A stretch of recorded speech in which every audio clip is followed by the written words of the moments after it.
This is the Tactical Intellectual channel. Welcome if this is your first time. Welcome back if this is your second, third, fourth, or fifth time. Now, a disclaimer, this is not a channel that is here to be divisive, foment hatred, or put people in a bad light. We're just spitting the facts as they appear or as they are. So, we're going to defend the FBA brothers and sisters who claim that or know that they have indigenous heritage, and we're going to put things in context, and we're going to see what Mr. Jack Forbes has to say about it. And then afterwards, we're going to delve into different types of historiographies. We're going to talk about objective factuality. Hey, just know all of this is related to one another, but let's go ahead and delve into the reaction of Jack D. Forbes when he talks about the Native Americans or indigenous people groups over here. So let's check this out. And this is Jack Forbes talking about native or indigenous slavery came first. So I'm gonna go ahead and play it. When people think of American slavery, they don't think of the enslavement of Native Americans. Why is this? Well, partly because the enslavement of Native Americans occurred first, and say that again, please. Say that again. The enslavement of Native Americans really began before the enslavement of Africans, not only in the Caribbean by the Spanish, where it was extremely extensive. And in the Caribbean, I might mention that the numbers were huge that were involved, and they had several kinds of slaves. They had the normal slave, but they also had people who were called, they were called Indians from the useless islands. They were from islands where there was no gold. And so they had the right to go and remove people from those islands. The useless islands? Yeah, well, Jamaica, for example, would be a useless island because it had no gold. Inutiles, not useful. And they needed labor so badly on Haiti, where the gold was found, Haiti, and Cuba, that they were stealing people constantly and removing them by force from other islands. Even after it was no longer technically in the best or possible, legally even, to enslave, they still could remove them as forced free labor. We could call it later coolie labor, right? And then they had other categories of unfree Indians as well. But once the population declined on the islands themselves, they began raiding the north coast of Venezuela and Colombia very extensively, also part of Panama. They also came up here and cleaned out the Bahamas completely. All the Lucayo people. What period are we talking about? All right, so I'm gonna stop it right here. Now, it's very important that information what Jack Forbes just said, and I'm not gonna dwell on it too much, but just think about this concept. You know, they cleaned out some islands and they transported them elsewhere in the Americas, but then they backfilled those islands with other people, and it wasn't just Africans, okay? But it was more of those melanated original Europeans. You know, I have proof of this already. You know, Virginia's colonial soldiers, and then the muster rolls of New York, and also the Pennsylvania Gazette. And there's other gazettes from the colonial periods that shows these melanated Europeans, these original Europeans. But let's go ahead and jump forward to the 21-minute 50-second mark. All right, go ahead and play this thing. People and rounded them up and took them to market. But in other cases, the colonial... And the subject matter is colonization via intermarriage. Okay, what I played previously was highlighting the fact that indigenous slavery came first. But this one is colonization via intermarriage. Were much more clever. For example, the Portuguese conquered Brazil basically by Portuguese men intermarrying with native people, particularly powerful tribes living along the coast, powerful chieftains. And then, of course, Native Americans value their families very much. Kinship is extremely important. And so, without realizing it, now they've got a new member of the family. He doesn't have the same motives that they have, but there are kinship obligations by means of which this Portuguese guy gradually takes advantage of existing enmities that may exist between Indian groups, maybe some old hostilities, and uses then his relatives against other Indian groups. And pretty soon rewards them with guns and with other weapons and goods for capturing other human beings. And so it starts out small, but as time goes by, it becomes tremendously big operations. In southern Brazil, for example, in the 17th century, there's a period of time in which at least 200,000 or 300,000 Indian people from Spanish Jesuit missions in the Paraguay area are raided and carried off to the coast as slaves, largely by bands of people who are mixed Indian and Portuguese or Indian, but led by mixed blood or Portuguese chieftains who are the founders of Sao Paulo, or Paulistas, they're called in southern Brazil. Other colonialists, example in South Carolina, the English are very astute to also take advantage of existing animosities. All right. Hey, notice that book right there. And for everybody, especially these Africans, let me speak to these Africans for a minute. When y'all talk about pretending, we know y'all just trying to throw shots and slurs towards us. But this is Jack Forbes, PhD. What's your credentials? Since you want to talk so much, what's your credentials? Okay? And he's the author of the book, Black Africans and Native Americans. What books have you wrote? Since you want to talk about pretendians, you're talking about subject matter that you have no knowledge of. Educate yourself before you want to open your mouth. All right, so let's go ahead and move forward. And they get some of the tribes to provide a lot of the slaves, and by that mean they acquire, for example, lots of Choctaw slaves from Mississippi. Choctaws are among the largest group that are enslaved and are sold to South Carolina, to the West Indies and to New England and held in South Carolina. There are also tribes even west of the Mississippi that get raided and are brought in as slaves. Florida is cleaned out. Firstly, all the Indians that remained in Florida after the Spanish period are cleaned out by the English and sold as slaves in South Carolina. You say cleaned out? Yeah, virtually depopulated. Florida is virtually depopulated of its native population. The Indian people who later live in Florida are primarily people moving south to get away from the whites. Seminoles, for example. They moved south from what is now Alabama and Georgia. But the native inhabitants, by and large, are enslaved. They're Christians, they have Spanish surnames, but they're brought north here to South Carolina and become part of the slave population. You mentioned Alabama and Georgia. These names that we now know for these places, and you probably don't know. All right, let me stop it there. Did you guys notice what Jack Forbes said when it comes to the surnames? We all know the intermarriage, but then as surnames, that's something that is a derivative or a domino effect of this intermarriage. Don't just think it happened amongst like the red natives and white Europeans. It also happened, and I have a lot of documentation and records of this, it happened between the original melanated natives and the original melanated Europeans. Okay, so I'm gonna go ahead and skip right here. I'm gonna go ahead and go to the 55-minute mark. Native Americans as well. Well, the Portuguese particularly begin using the term negro or black for a wide variety of people other than people from Africa.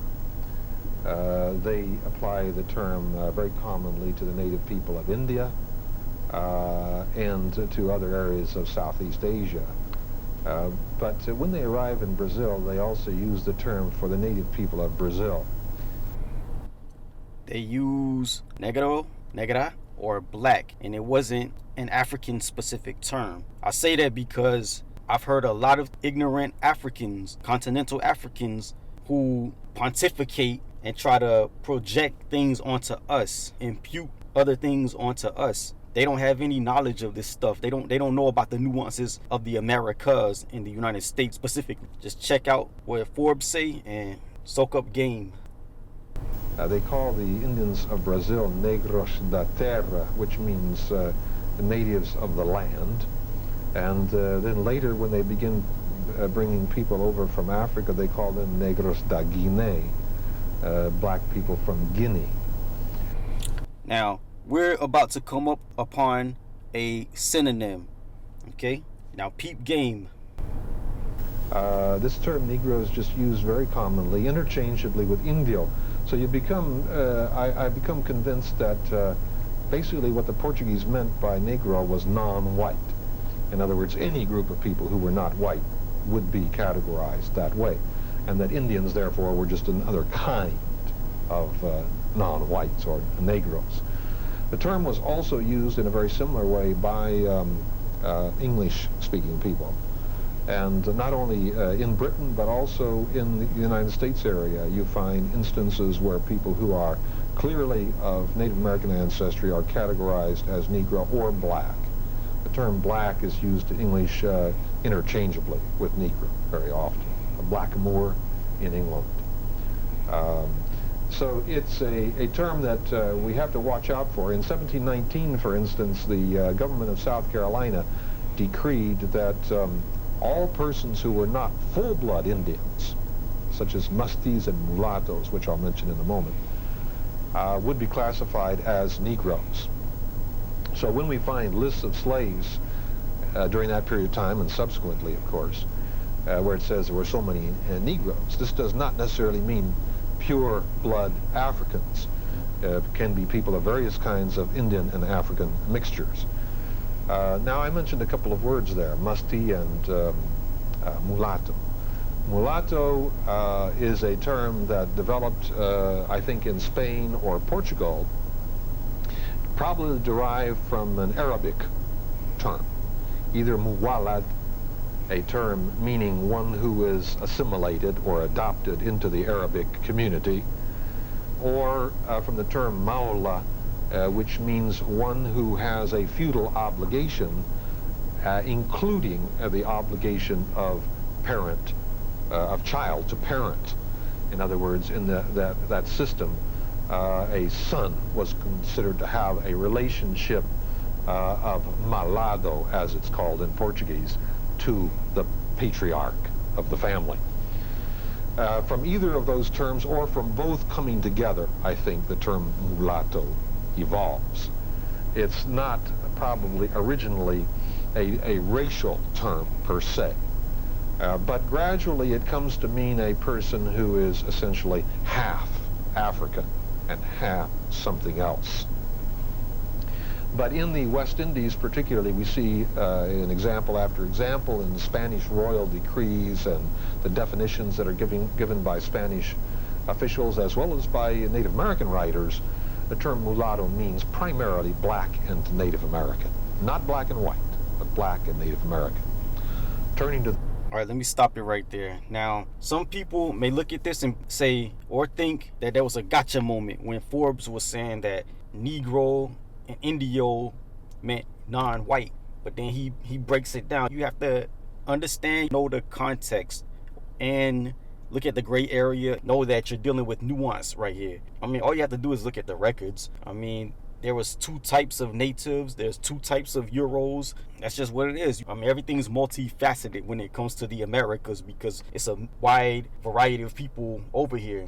You know, you have the English, the Portuguese, the Dutch, the French, and there's like nuance amongst all of these people. Like the English, they had more, and that meant like swarthy or black. So they know when they see a melanated indigenous person, and they can tell the difference between the red and the black or swarthy native. So, okay, let me rewind it a little bit so we can get the full statement. But peep game, and verify everything that's being said by myself and Forbes before you come to a final conclusion. Let's go ahead and proceed. American. Turning to the French colonies, we also find that the term mulat or its equivalent in French was used for people of Native American and French ancestry, even without any African ancestry, in the Louisiana area, for instance. And the same thing is true in the British colonies along the Atlantic seaboard. In Virginia in 1705, for instance, the government decrees that the child of an Indian will be known as a mulatto. That is, a person who's half white and Indian, half African and Indian will be a mulatto legally. Okay, let me cut you off there because we don't want to keep you here all day. The significance of this being what? What is the lesson? What is this telling us?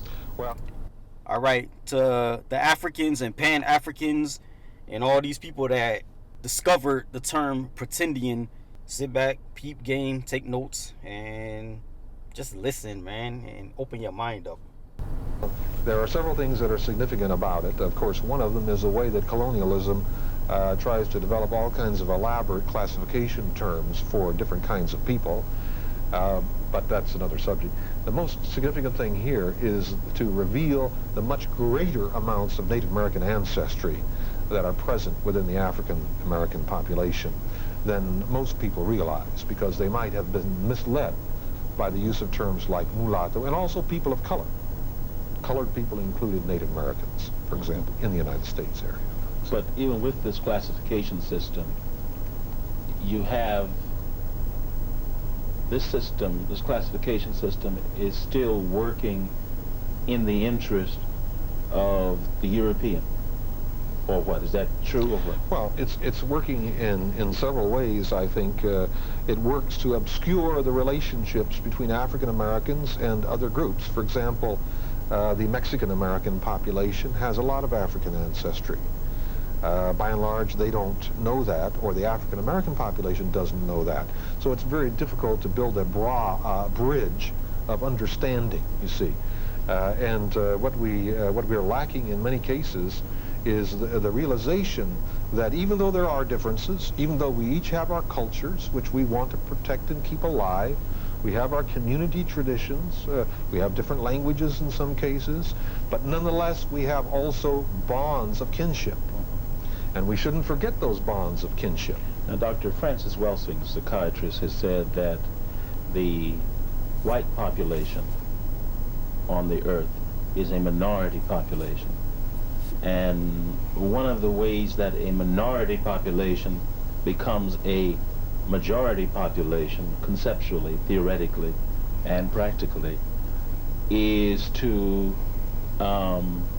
divide the majority group into little groups, so that by doing that, the minority group, in this case European, becomes the majority group. How do you see that? And all right, I'm gonna stop right here, but you guys, you got the information right there. This guy, he has his credentials. He's written several publications on this subject, so you gotta kill that pretending and stuff. I mean, you know what? It doesn't matter. You can continue to use it if you want to, but we get to respond to you any way we please, because we know our history better than you guys know. And that DNA test, ancestry test, check out the video I did on that one. We know that it's limited and it's based on mythology more than anything, because you're taking one aspect or one facet of a broader, multifaceted outlook that you should have when it comes to ancestry and things. You know, you're disregarding the anthropology of it and other fields of study. Now, this last part when he was talking about, okay, melanated people, swarthy, Moorish people, they are the majority, but you have to do some Jedi mind tricks and inject mythology into categorization in order to make your group appear larger than it really is and make the larger group appear smaller, because you have to break them up. And let's go ahead and dive right into this next part here. So now this is a perfect segue into this part here. This is a very astute and bright sister, FBA sister. She has this video, and I will link it in my description. It's entitled "Hip Hop Being an African, Caribbean, or Latino Creation? Is Symbolic Creation Myth?" Now, on this video, she does a compare and contrast in regards to practice-based historiography versus symbolic historiography. Yeah, let me just add for a second. Make no mistake, people tend to take their historical outlooks or whatever they adhere to and transfer it in other avenues of life. And then if you're an immigrant and say you come from Africa, for example, I say that because a lot of late Africans, they adhere to the symbolic historiography method. You know, their history is so rife with symbolic history. And then they come over here and they look at all our types of outlooks, and you know, we tend to compartmentalize different things when necessary. When looking at history, we can balance and juggle all that depending on how much nuance the subject matter has, but they have their outlook and it clashes. You know, that's why a lot of them feel so comfortable saying pretending, because they look at it one way and they can't think outside the box. Whereas FBA over here, that's how we do things. We grew up looking at the nuance and gray area and know how to decipher it. But let me not ramble too much. Let me go ahead and give Marika C her credit, because this is her method. I'm just expounding on it. You know, I got this from her video. Let me just start off by going over the different types of historiography that people tend to utilize. And let's start off with the symbolic based or mythical based historiography. Now let's check out the screenshot here on symbolic historiography so you can better understand it, and you can pause it and read whatever I didn't even cover. But I'm gonna check out the first paragraph here. It says symbolic historiography is the study of how past societies utilized symbols, rituals, and cultural meanings to structure their world, and how historians interpret these nonverbal, symbolic, and material traces to reconstruct historical consciousness. A focus on interpreting artifacts, myths, and visual signs rather than just written documents to understand past beliefs and social identities. Now, going off that video, Marika C, she was talking about how white people in the United States, they wanted to make hip-hop more marketable, so they just start saying anything, and it was just a symbol of being all inclusive, when it was really, and this is easy to verify, when it really centered around FBA, freedmen, melanated, you know, the descendants of the melanated slave of the United States. And look at this. It says that how historians interpret these nonverbal symbolic. So it's just the symbolic thing. The key word is to bring together an all-inclusive message. You know, Puerto Ricans, and then West Indians, and then finally the Africans adhere to that, because I saw a video where they had like a panel of Africans, and then the African was like, hey man, your slaves came off the boat, they was rapping, and I'm like, bro, there's no evidence of that. There's no documentation of Africans rapping. Come on, man. That's symbolic to the core. That's meant to tie everybody together. And let me say something. The modern history, whatever's written down, that's symbolic history right there. We know that because, like, everything fits neatly into a bow, and that's too perfect. The evidence of the matter is melanated people were all over the place, on every continent, every landmass. The bones proves that. But the symbolic history is just saying, hey, they all came from Africa. These aboriginals, we don't know where they, these negritos in Asia, oh, we got so many melanated bones and skeletal remains in Europe. I mean, that's just how it is. And then the Americas, Jack Forbes, yeah, if you claim that, you're pretending. But let's go ahead and move on to the next one, and compare and contrast all of these things here. Okay, so this was symbolic history. Let's move on to the next one. Now we're going to slide on over and check out practice-based historiography. This is what Marika C was talking about here, and this is what a lot of FBA and more of the scholarly minded, right-hearted Africans and West Indians, this is what they utilize when it comes to history.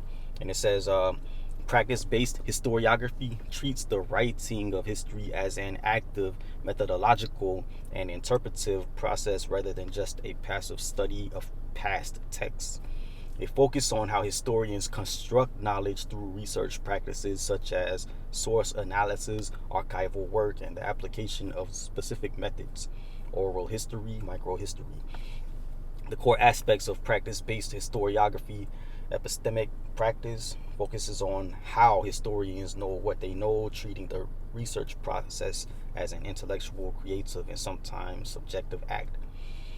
Methodology as focus, it emphasizes the doing of history, including how sources are located, chosen, or ignored, and how historians use language as a tool. Reflexivity and voice encourages awareness of the historian's own perspective, acknowledging that personal voice and navigating intelligence shape the narrative. Public and applied history, it often extends beyond academic writing to include public-facing outputs such as digital exhibitions, podcasts, or community-based projects. So key components in education and research: active learning, research methods, theoretical grounding. Okay, so that's very important. You can pause and read what I did not cover. So let's go ahead and go to the next part. So the next one that I wanted to go over is empirical historiography, and I got the screenshot up there, and it says empirical historiography is an approach to history that emphasizes evidence-based objective reconstruction of the past, primarily through the critical analysis of primary sources, documents, and at times empirical data. Emerging in the 19th century, it seeks to minimize bias and subjectivity by focusing on what actually happened through rigorous, systematic, and often empirical methods. So the key aspects of empirical historiography is focus on sources. The foundation is a thorough, systematic, and often empirical examination of primary documents, archives, and where possible, other evidence. Objectivity, the goal is to present an impartial account, reducing the historian's own subjective or personal or even nationalistic bias. Okay, development, it became a dominant and often the central approach to historical or scholastic inquiry in the 19th century, marking a shift towards academic or evidence-based history. Contextualization, okay, so while focused on evidence, it also involves interpreting sources within their original context. Debate, okay, the extent of which true objectivity is possible remains a significant and often the central or foundational debate in this field. So that was pretty interesting right there. This is something that us FBAs utilize, and it's a far cry from the symbolic or mythical historiography that we're often met with when it comes to the lay person from the third world. And I say that with all respect. But let's go ahead and move on to the next part. So now let's check out objective factuality. And the screenshot says, objective factuality refers to the information, claims, or data that are true or false, independent of personal feelings, beliefs, or biases. These facts are verifiable through observation, measurement, or scientific methods and remain consistent across different observers. Examples include scientific laws, mathematical truths, and verifiable historical events. That's the key word when it comes to FBA and our history and everything, lineage and ethnicity. So the key components of objective factuality includes verifiability. Okay, objective facts can be checked for accuracy through evidence. Okay, independence, they exist regardless of whether anyone believes or knows them. Okay, So universality, they apply to everyone in all situations. So objective claims are different from subjective claims, which are expressions of personal opinions or preferences. While objective claims can be proven right or wrong, subjective claims cannot. In fields like journalism, science, and research, maintaining objective factuality is critical for accuracy and credibility. So I had to add these other types of historiography and finally objective factuality onto what Marika C was saying when it came to practice-based historiography. So let's check out the key components to practice-based historiography again as it pertains to these different types of historiography that I just went over. And you'll start to see why I included them and why it's so important when it comes to our FBA history that we have to get everything correct and we have to be valid. We can't be loose with our history here because we're not about that all-inclusive history when it comes to us. That's that one-way Pan-Africanism that we're just not vibing with anymore. So let's check out practice-based historiography again, and it'll put everything in context. Now, to properly sum everything up, I'm gonna just check out Marika C's definition on practice-based historiography, and this is a screenshot here that I took, of course. It says factual practice-based historiography, and look at it right here. It says practice-based historiography, it equals factual historiography. If historians had strictly followed documented evidence, hip-hop would have been recorded as Black American cultural art originating in Bronx neighborhoods, evolving through documented music, dance, and sound practices, DJing, MCing, b-boying, breakbeats, funk, soul influences. This is verifiable, anchored in oral histories, recordings, photographs, and eyewitness accounts. It would clearly establish hip-hop's origins in Black American urban innovation without the need for symbolic embellishment. So that symbolic, mythical historiography, that's just nothing but mere embellishment of history. So I say that to say this, that practice-based, and then I was talking about factual objectivity and other different type of historiographies. All of that is based on fact, not fiction.